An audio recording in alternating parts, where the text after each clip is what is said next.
இன்னைக்கு நம்ம நீட் சென்னை சேனல்ல ரொம்பவே இன்ட்ரெஸ்டிங்கான டாபிக் தான் பார்க்க போறோம். நீட் வெர்சஸ் ஜேஇஇ, இது வந்துட்டு கெரியருக்கு பெட்டர் சாய்ஸ் அப்படின்ற கொஸ்டின் நிறைய பேர் கேட்டிருந்தீங்க. ஸோ அதுக்கான வீடியோ தான் அதுக்கான டீடைல்ஸ் தான் இந்த வீடியோல பார்க்க போறோம். ஸோ ஃபர்ஸ்ட் வந்து பாத்தீங்க அப்படின்னா, நீட் அப்படிங்கிறது டாக்டர்ஸ்க்கான exam. So doctor life and JEE அப்படிங்கிறது என்ஜினியர்ஸ்க்கான எக்ஸாம். ஸோ உங்களுக்கு டாக்டராக விருப்பமா இல்ல என்ஜினியர்ஸ் ஆக விருப்பமா அப்படின்றதுல நீங்க வந்து தெளிவா இருக்கணும். ஸோ நெக்ஸ்ட் வந்துட்டு கெரியர் ஸ்டெபிலிட்டி, கெரியரை பத்தி நம்ம பார்ப்போம். ஸோ டாக்டர்ஸ்க்கு பாத்தீங்க அப்படின்னா ஹை டிமாண்ட் எப்பயுமே இந்தியாவில இருந்துகிட்டே தான் இருக்கு. ஸோ நீங்க அப்போலோ இந்த மாதிரி பெரிய பெரிய ஹாஸ்பிட்டல்ஸ் எல்லாம் கூட பாத்தீங்க அப்படின்னா ஸோ டாக்டர்ஸ்க்கான ஜாப் வந்து இருந்துகிட்டே தான் இருக்கும். ஹை டிமாண்ட்ல இருந்துகிட்டு இருக்காங்க. அந்த பேமும் பாத்தீங்கன்னா ஓகேவா தான் இருக்கும். ஸோ ரொம்பவே நல்லாவே ரிச்சாவே நம்மளுக்கு கிடைக்கும். அண்ட் ஐடி ஜாப் வந்து பாத்தீங்க அப்படின்னா ஃபிளக்சுவேட் ஆகிட்டே இருக்கும். ஸோ ஐடி ஜாப்ஸ்ன்னு சொல்ல முடியாது. ஸோ இன்ஜினியர்ஸ்ல நிறைய ஃபீல்ட்ஸ் இருக்கு. ஸோ எல்லா ஜாப்ஸுமே வந்துட்டு பாத்தீங்க அப்படின்னா ஃபிளக்சுவேட்ல தான் இருக்கும். திடீர்னு வந்துட்டு கம்பெனி இழுத்து மூடலாம், இல்ல வந்துட்டு ரெசெஷன் வரலாம்.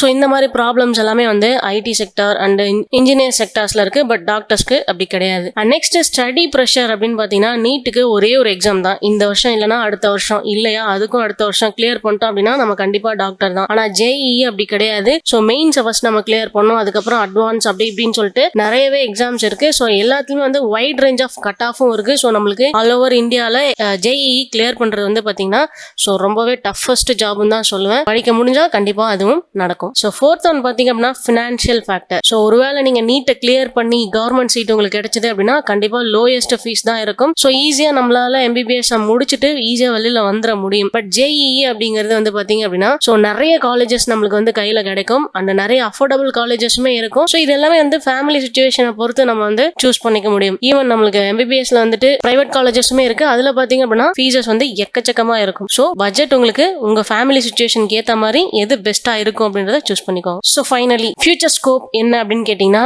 டாக்டர்ஸ்க்கு வந்து நிறைய படிக்கிற மாதிரி இருக்கும். நியர்பை வந்து 30 ஏஜஸ் வரைக்கும் கூட படிச்சுக்கிட்டே இருப்பாங்க, ஹையர் ஸ்டடீஸ் அப்படின்னு சொல்லிட்டு. பட் ஸ்டேபிளான இன்கம் உங்களுக்கு லைஃப் லாங் கிடைச்சிக்கிட்டே இருக்கும். ஸோ உங்களுக்கு ரெசெஷன் இல்ல வந்துட்டு ஜாப் செக்யூரிட்டி இல்லாம இருக்கிறது, இந்த மாதிரி எந்த ப்ராப்ளமும் இருக்காது. நீங்க ஓன் கிளினிக் கூட வச்சிட முடியும். பட் இன்ஜினியர்ஸ் அப்படிங்கிறவங்க வந்து மல்டிபிள் ஃபீல்ட்ஸ் இருக்கு. ஐடி, கோர் கம்பெனி, அனலிஸ்ட் அப்படின்னு சொல்லிட்டு நிறைய இடத்துல இருக்காங்க. பட் இவங்களுக்குமே வந்து பாத்தீங்க அப்படின்னா பிரைட் ஃபியூச்சர் இருக்கு. ஸோ நிறைய ஜேஇஇ கிளியர் பண்ணிட்டு நீங்க வந்து ஜாபுக்கு போறீங்க அப்படின்னா ஸோ ஹையஸ்ட் பேல நீங்க இனிஷியலாவே செட்டில் ஆயிட முடியும். ஸோ எண்ட் ஆஃப் த டே பாத்தீங்க அப்படின்னா ஃபியூச்சர் ஸ்கோப் பொறுத்த வரைக்கும் டாக்டர்ஸ்க்கும் சரி இன்ஜினியர்ஸ்க்கும் சரி சேமா தான் இருக்கு. ஸோ உங்களுக்கு எது பெஸ்ட்டோ நீங்க சூஸ் பண்ணிக்கலாம். நம்ம சேனலை மறக்காம சப்ஸ்கிரைப் பண்ணி ஃபாலோ பண்ணிக்கோங்க. ஸோ ரெகுலரான அப்டேட்ஸ் உங்களுக்கு கிடைச்சிக்கிட்டே இருக்கும். தேங்க்யூ.